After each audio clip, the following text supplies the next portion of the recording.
You think your morning routine is a chore. Imagine it's the year 50 AD, and you've just finished your business in a Roman latrine. You reach down, not for a roll of quilted cotton, but for a sea sponge on a stick. It's soaking in a bucket of salt water that's been used by 50 other people before you. This isn't a horror movie. This was daily life for the most advanced empire on Earth. For thousands of years, humanity lived in a world of poopy butts, using everything from shared sticks to jagged pottery shards. History books skip the smell, but the truth about how our ancestors stayed clean is darker, weirder, and more painful than you can imagine. From the Xylospongium of Rome to the royal groom of the stool, we are uncovering the filth they tried to erase. And trust me, number 5 will make you grateful for every single square of toilet paper you've ever used. Number 1. The Roman communal nightmare.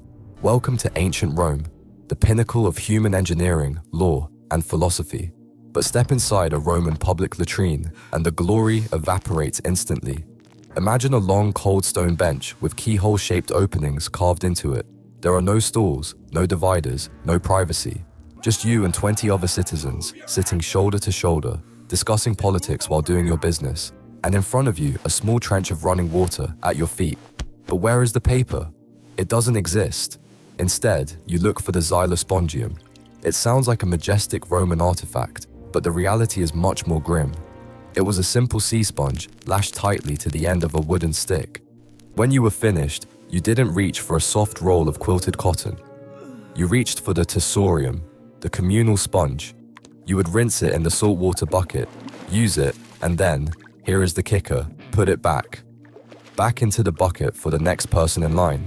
The Romans believed the vinegar or salt water in the bucket sanitized the sponge.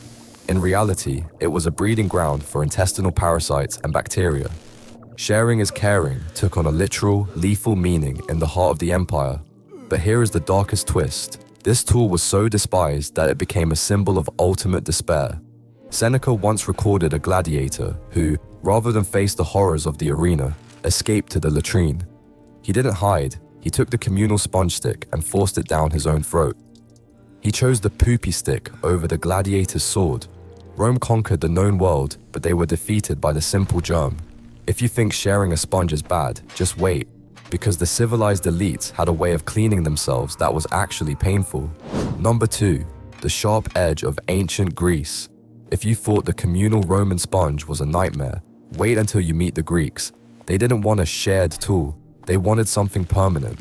Imagine walking into a Greek latrine and seeing a pile of small rounded stones or ceramic fragments stacked in the corner. They were called Pessoi. It sounds sophisticated, like a piece of art, until you realize these weren't just stones. They were often broken pieces of ceramic pottery, smoothed down at the edges, if you were lucky. Yes, hard, cold, unyielding clay shards used for scraping rather than wiping. The Greeks even had a famous proverb: 3 stones are enough to wipe, but the medical reality was a literal friction-filled disaster. Archaeologists have analyzed these pessoi, found in ancient pits, and the microscopic traces tell a story of chronic irritation and skin damage. But here is the revenge twist that history usually hides from the textbooks. In ancient Greece, they practiced a ritual called ostracism. Citizens would vote to banish a corrupt politician by scratching their name onto a piece of pottery called an ostracon. Recent evidence suggests that some Greeks took those very name-bearing shards straight to the bathroom. Imagine the ultimate political insult, literally wiping your backside with the name of the leader you wanted kicked out of the city.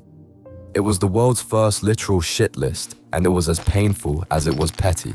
But while the Greeks were scraping their way into the history books, the Vikings were using something softer, or so they thought, until they realized their cleaning method had a mind of its own. Number 3. The Viking living cloth. Enter the world of the Norsemen. The Vikings were legendary explorers, fierce warriors, and surprisingly, quite vain about their hygiene. They carried ornate combs, cleaned their ears with silver scoops, and bathed once a week, which was a lot for the 9th century. But when it came to the final act of the day, their solution was as wild as the fjords they sailed. Imagine stepping out into the freezing Scandinavian air. There is no paper, there is no sponge. Instead, the Vikings looked to nature's most absorbent material, sphagnum moss. It sounds soft, doesn't it? like a natural forest floor cushion. And for a moment it was. Moss is naturally antiseptic and incredibly absorbent, a true green solution long before it was trendy. But here is the twist that turned a forest stroll into a medical mystery. Archaeologists excavating Viking cesspits in York, England, found something hiding inside that moss. Not just dirt, not just waste, millions of parasitic eggs. The moss wasn't just cleaning the Vikings. It was a Trojan horse for the Ascaris lumbricoids, the giant roundworm. Because the Vikings reused these mossy patches or gathered them from contaminated ground, they were essentially hand-delivering parasites into their own systems. These worms could grow up to a foot long inside the human gut. The cleanest warriors in Europe were walking around with literal monsters living inside them, all because of their choice of toilet paper. But if you think internal parasites are the height of the horror, you haven't seen the French solution. Because for the elite, cleaning up wasn't just a chore. It was a high-stakes, high-wire act involving a rope. Number 4. The French hanging solution. Welcome to the opulent, gold-leafed courts of 17th century France, where the scent of expensive perfume barely masks the stench of the hallways.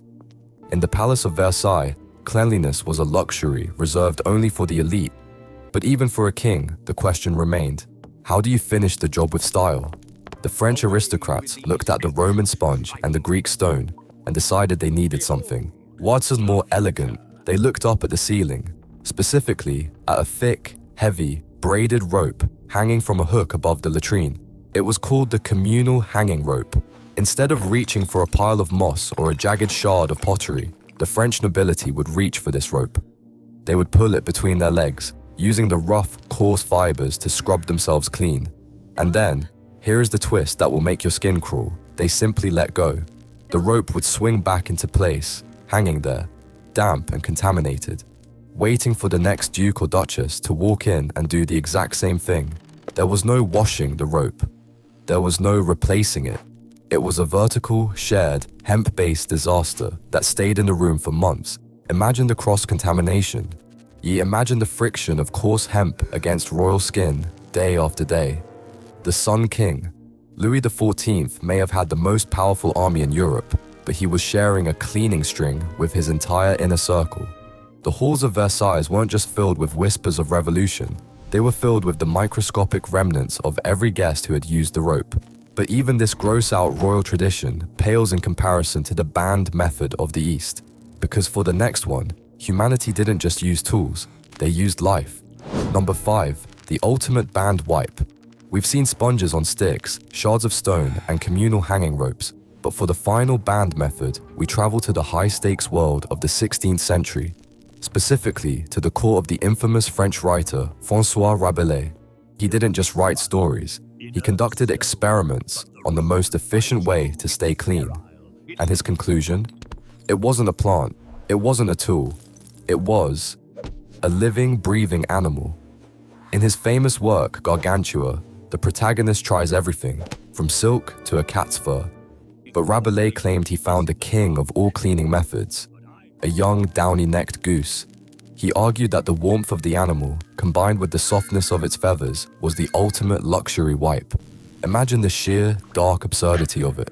A bird, used like a living piece of velvet, because it was more absorbent than any fabric of the time. It sounds like a twisted joke, but it highlights a chilling historical truth. Before the mass production of paper, humanity was desperate. We used whatever was within reach, even if it was alive, even if it was sharp, and even if it was shared with 50 strangers. We live in an era where we take a 4-pack of toilet paper for granted, but for 99% of human history, the Poopy Butts Era was a literal, painful reality. The next time you're in the grocery store aisle, look at those rolls of quilted cotton. They aren't just paper. They are the only thing standing between you and a communal sponge on a stick. History is messy. History is gross. And sometimes, history is just plain shitty. That's all for today. Hit that subscribe button if you're glad you don't live in ancient Rome or 16th century France.